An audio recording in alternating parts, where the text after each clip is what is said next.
Ah, yes, that was little Tuk. In reality his name was not Tuk, but that was what he called himself before he could speak plain.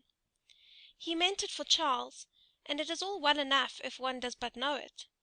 He had now to take care of his little sister Augusta, who was much younger than himself, and he was, besides, to learn his lesson at the same time.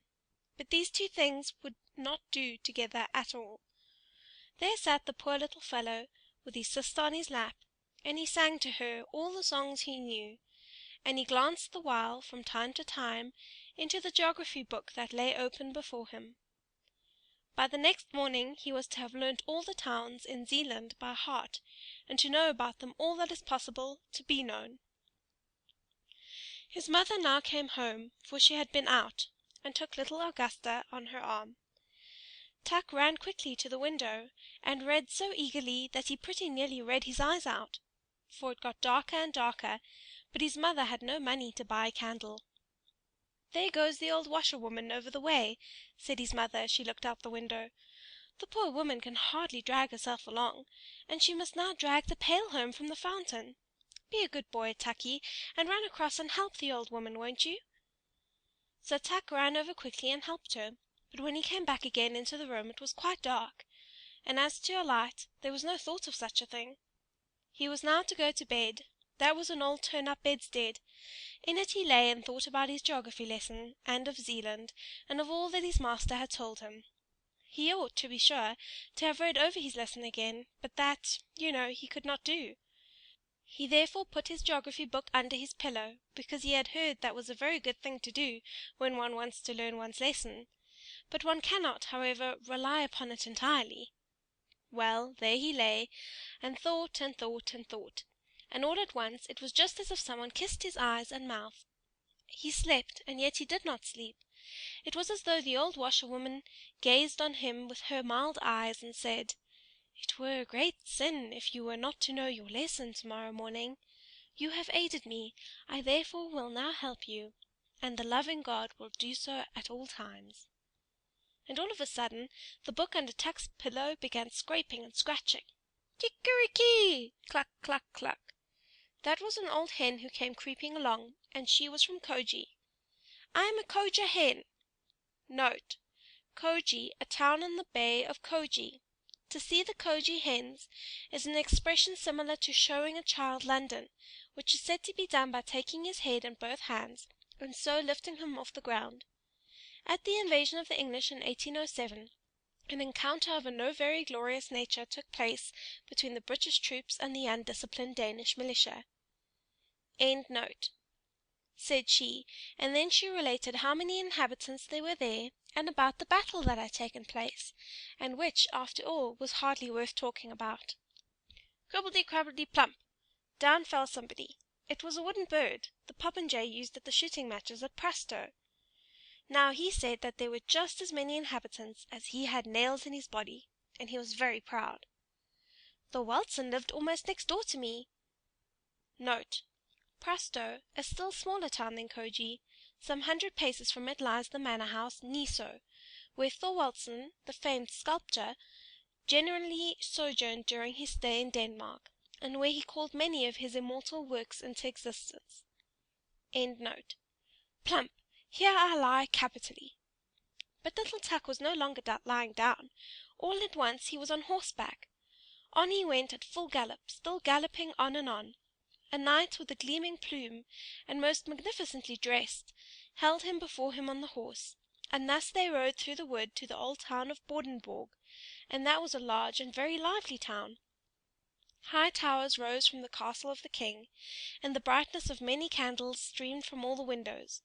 Within was dance and song, and King Waldemar and the young, richly attired maids of honor danced together. The morn now came, and as soon as the sun appeared, the whole town and the king's palace crumbled together, and one tower after the other, and at last only a single one remained standing, where the castle had been before. Note: Bordenborg, in the reign of King Waldemar, a considerable place, now an unimportant little town. One solitary tower only, and some remains of a wall, show where the castle once stood. End note. And the town was so small and poor, and the schoolboys came along with their books under their arms, and said, 2,000 inhabitants. But that was not true, for there were not so many. And little Tukey lay in his bed. It seemed to him as if he dreamed, and yet as if he were not dreaming. However, somebody was close beside him. "Little Tukey! Little Tukey!" cried someone near. It was a seaman, quite a little personage, so little as if he were a midshipman, but a midshipman he was not. "Many remembrances from Corso." Note. Corso, on the Great Belt, called, formerly, before the introduction of steam vessels, when travellers were often obliged to wait a long time for a favourable wind, the most tiresome of towns. The poet Andersen was born here. End note. That is a town that is just rising into importance, a lively town that has steamboats and stagecoaches.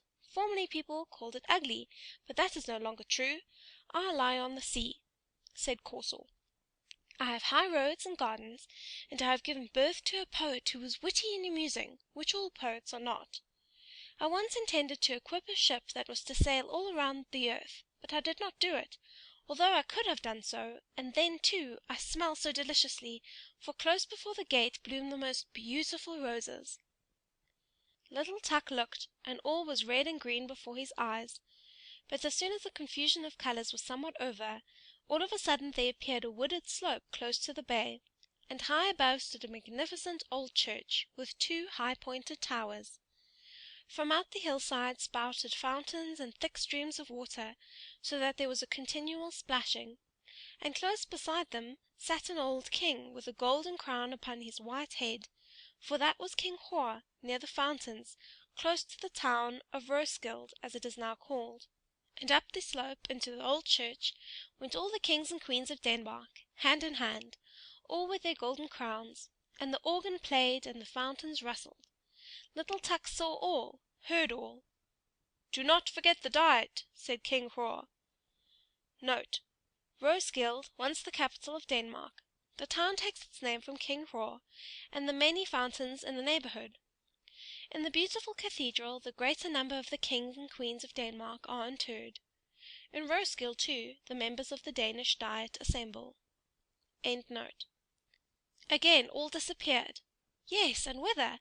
It seemed to him just as if one turned over a leaf in a book.